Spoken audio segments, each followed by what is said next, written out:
Pour les Français, il est surtout l'homme du Brexit. Mais désormais, Michel Barnier assume une ambition nationale. Dans la course à la candidature à droite, il est devenu en quelques semaines l'outsider qui pourrait créer la surprise en s'imposant en décembre au Congrès des Républicains.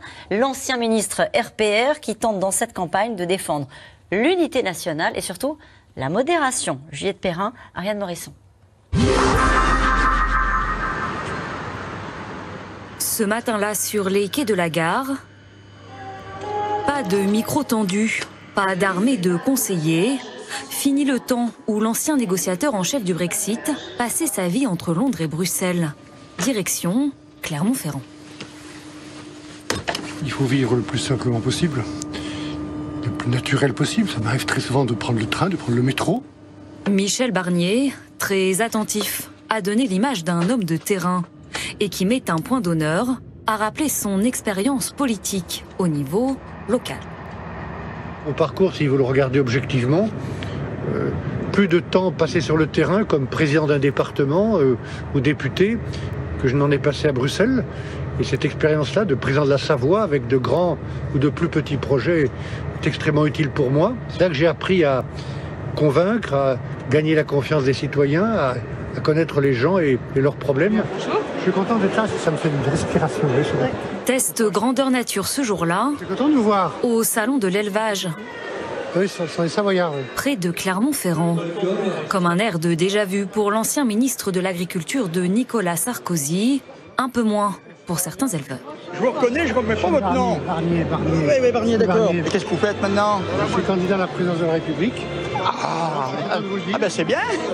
Un candidat pas toujours très à l'aise dans l'exercice. Et là, il va aller sur le ring avec la vache. Non, je ne vais pas essayer. Je vous la laisse. Avec, au détour des allées, quelques interpellations, des électeurs de droite qui s'interrogent sur l'avenir de leur famille politique. Aujourd'hui, on n'a pas de leader et on en veut un. On veut un leader. Il faut être patient pour 5 semaines ou 6 semaines maintenant. Et c'est trop tard le calendrier. Moi, j'ai peur que ça soit trop tard. Voilà. Je comprends ce qui m'est dit parce que je pense exactement la même chose. J'aurais souhaité qu'on se mette d'accord. Et l'offre que je veux proposer, qui est une offre peut-être un peu différente, avec une expérience différente, c'est celle de quelqu'un qui se sent capable, c'est ce que je vous dis, de mettre tout le monde autour de la table, que tout le monde se sente utile, que personne ne soit humilié et qu'on sorte tous la tête haute. Mais en attendant le 4 décembre, Michel Barnier doit convaincre les militants et les élus. Ce soir-là, le candidat adresse un portrait sombre de la France d'aujourd'hui. Plus d'usines, plus d'avenir, moins de services publics, une immigration mal contrôlée, de l'insécurité partout. On connaît ces sentiments dans beaucoup de régions françaises. Lui propose un moratoire pour geler l'immigration. Une droite dure.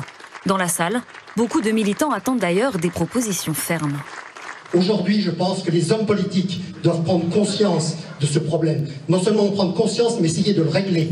Il ne suffit pas de critiquer M. Zemmour sur les propos qu'il tient, il faut l'écouter aussi, parce que ça correspond à une vraie réalité, à une peur de perdre notre civilisation. J'écoute tous ceux qui s'expriment actuellement, y compris celui que vous avez cité, qui met sur le même plan de Gaulle et Pétain, mais qui dit par ailleurs des choses qui peuvent être vraies par rapport au sentiment que vous exprimez. J'écoute, hein.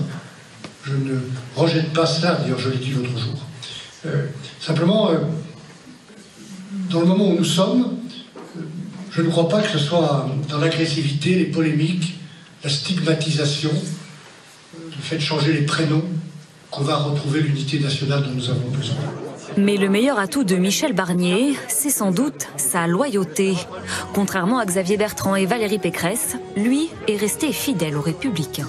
On a quand même des personnes qui nous ont plus ou moins quittés aujourd'hui et qui ont envie de se servir de nous, quoi. Moi, je suis fidèle en amitié, fidèle en politique.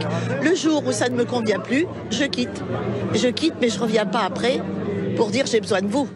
La fidélité au parti, un sujet cher à une autre figure de la droite, Laurent Wauquiez, qui soutiendrait aujourd'hui en coulisses la candidature de Michel Barnier.